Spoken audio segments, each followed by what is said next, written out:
The Relativity of Wrong by Isaac Asimov. I received a letter the other day. It was handwritten in crabbed penmanship, so that it was very difficult to read. Nevertheless, I tried to make it out, just in case it might prove to be important.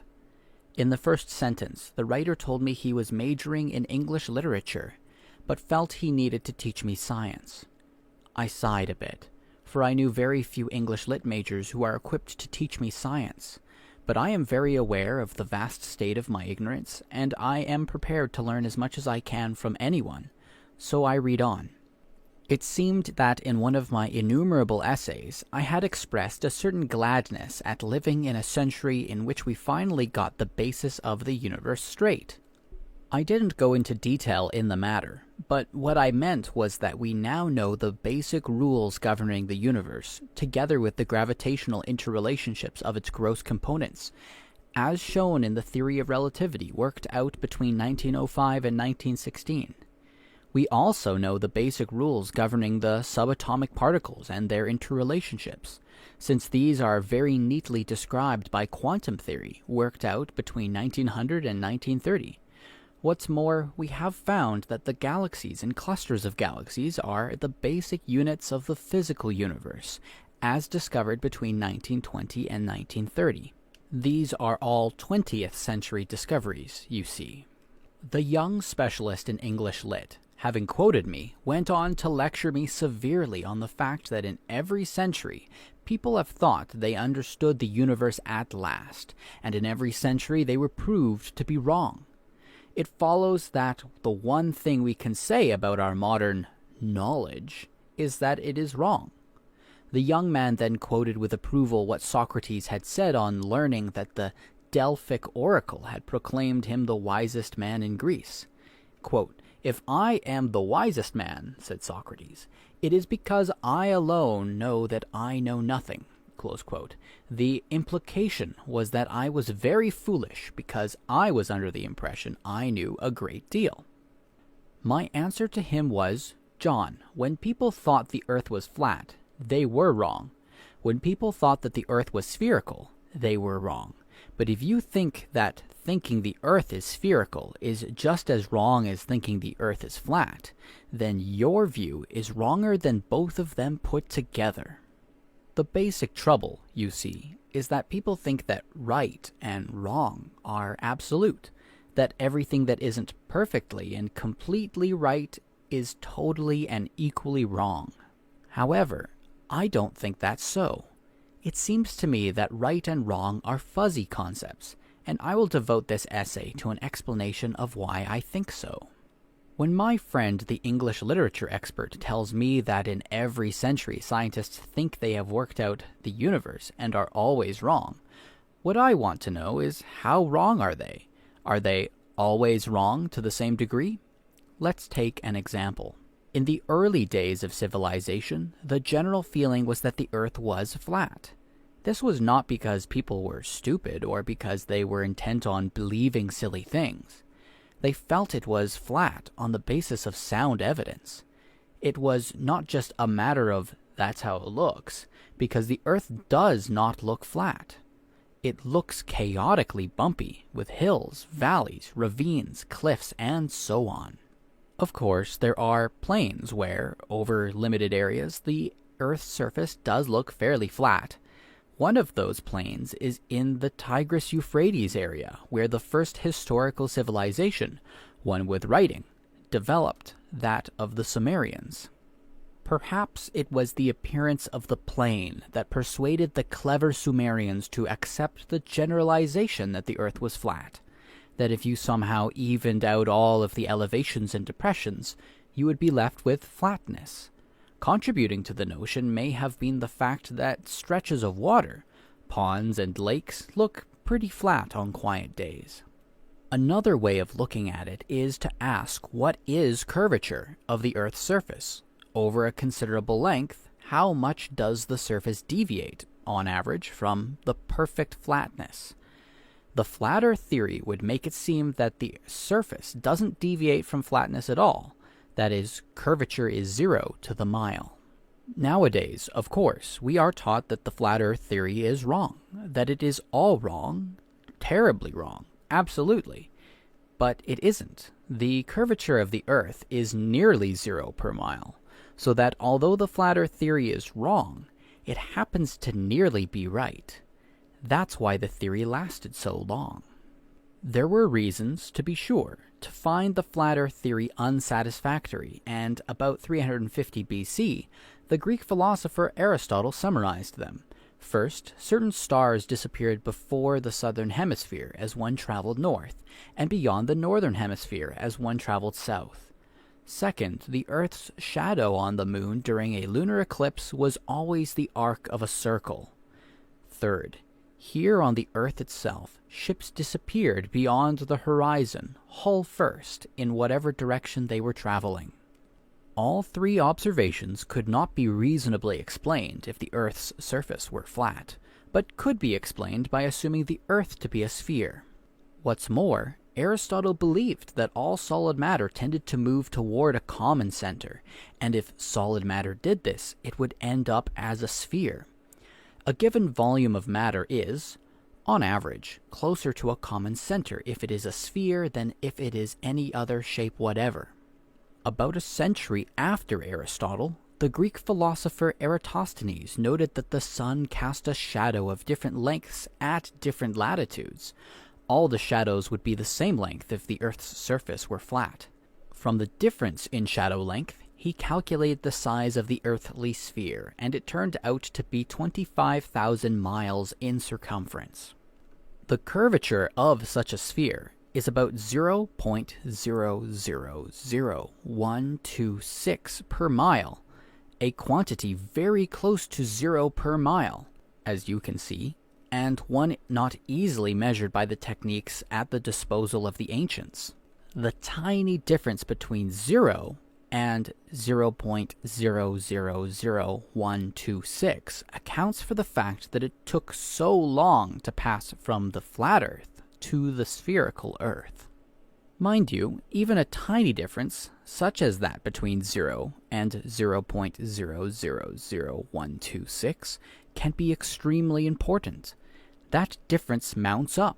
The Earth cannot be mapped over large areas with any accuracy at all if the difference isn't taken into account, and if the Earth isn't considered a sphere rather than a flat surface.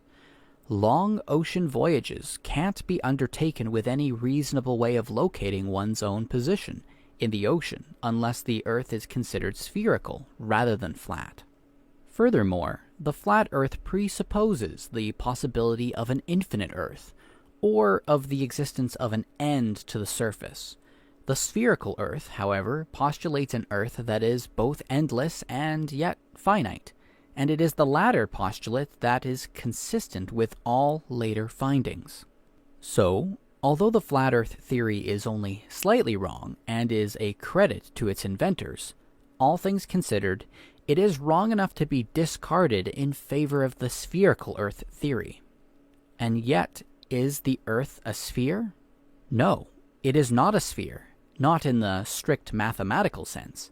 A sphere has certain mathematical properties. For instance, all diameters, that is, all straight lines that pass from one point on the sphere through the center to another point on the sphere, have the same length. That, however, is not true of the Earth. Various diameters of the Earth differ in length. What gave people the notion the Earth wasn't a true sphere? To begin with, the Sun and the Moon have outlines that are perfect circles within the limits of measurement in the early days of the telescope. This is consistent with the supposition that the Sun and Moon are perfectly spherical in shape. However, when Jupiter and Saturn were observed by the first telescopic observers, it became quickly apparent that the outlines of those planets were not circles, but distinct ellipses. That meant that Jupiter and Saturn were not true spheres. Isaac Newton, towards the end of the 17th century, showed that a massive body would form a sphere under the pull of gravitational forces, exactly as Aristotle argued, but only if it were not rotating. If it were rotating, a centrifugal effect would be set up that would lift the body substance against gravity, and this effect would be greater the closer to the equator you progressed. The effect would also be greater the more rapidly a spherical object rotated, and Jupiter and Saturn rotated very rapidly indeed. The Earth rotated much more slowly than Jupiter or Saturn, so the effect should be smaller, but it should still be there. Actual measurements of the curvature of the Earth were carried out in the 18th century, and Newton was proven correct. The Earth has an equatorial bulge. In other words, it is flattened at the poles. It is an oblate spheroid rather than a sphere. This means that the various diameters of the Earth differ in length. The longest diameters are any of those that stretch from one point on the equator to an opposite point on the equator. This equatorial diameter is 12,755 kilometers, or 7,927 miles.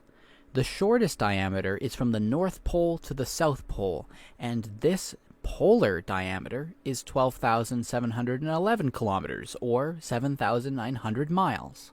The difference between the longest and shortest diameters is 44 kilometers, or 27 miles, and that means that the oblateness of the Earth, its departure from true sphericity, is 44 out of 12,755, or 0.0034. This amounts to 1/3 of 1%. To put it another way, on a flat surface, curvature is 0 per mile everywhere. On the Earth's spherical surface, curvature is 0.000126 per mile everywhere, or about 8 inches per mile. On the Earth's oblate spheroidal surface, the curvature varies from 7.973 inches to the mile to 8.027 inches to the mile. The correction in going from spherical to oblate spheroidal is much smaller than going from flat to spherical. Therefore, although the notion of the Earth as a sphere is wrong, strictly speaking, it is not as wrong as the notion of the Earth as flat. Even the oblate spheroidal notion of the Earth is wrong, strictly speaking. In 1958, when the satellite Vanguard 1 was put into orbit about the Earth, it was able to measure the local gravitational pull of the Earth, and therefore its shape, with unprecedented precision. It turned out that the equatorial bulge south of the equator was slightly bulgier than the bulge north of the equator, and that the South Pole sea level was slightly nearer the center of the Earth than the North Pole sea level was. There seemed no other way of describing this than by saying the Earth was pear-shaped, and at once many people decided that the Earth was nothing like a sphere, but was shaped like a barlet pear dangling in space. Actually, the pear-like deviation from the oblate spheroid perfect was a matter of yards rather than miles, and the adjustment of curvature was in the millionths of an inch per mile. In short, my English lit friend, living in a mental world of absolute rights and wrongs, may be imagining that because all theories are wrong, the Earth may be thought spherical now, but cubical next century, and a hollow icosahedron the next, and a donut shape the one after. What actually happens is that once scientists get hold of a good concept, they gradually refine and extend it, with greater and greater subtlety as their instruments of measurement improve. Theories are not so much wrong as incomplete. This can be pointed out in many cases other than just the shape of the Earth. Even when a new theory seems to represent a revolution, it usually arises out of small refinements. If something more than a small refinement were needed, then the old theory would never have endured. Copernicus switched from an Earth-centered planetary system to a Sun-centered one. In doing so, he switched from something that was obvious to something that was apparently ridiculous. However, it was a matter of finding better ways of calculating the motion of the planets in the sky, and eventually the geocentric theory was just left behind.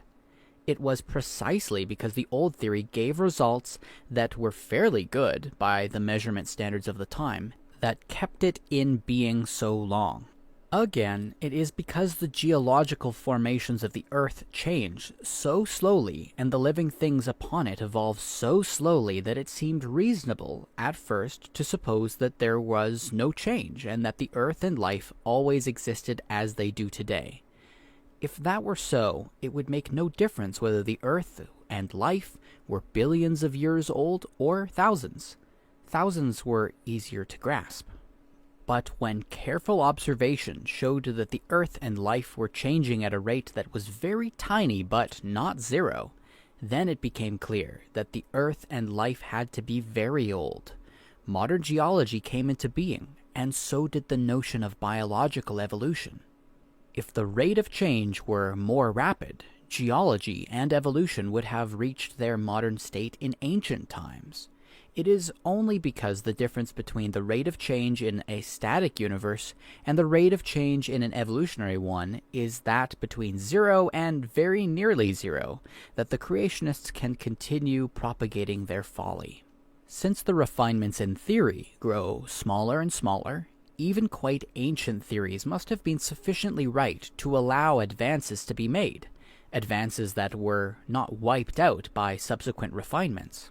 The Greeks introduced the notion of latitude and longitude, for instance, and made reasonable maps of the Mediterranean basin, even without taking sphericity into account, and we still use latitude and longitude today.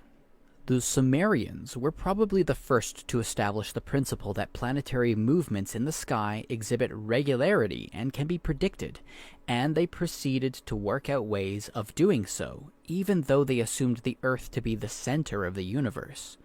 Their measurements have been enormously refined, but the principle remains. Naturally, the theories we now have might be considered wrong in the simplistic sense of my English Lit correspondent, but in a much truer and subtler sense, they need only be considered incomplete.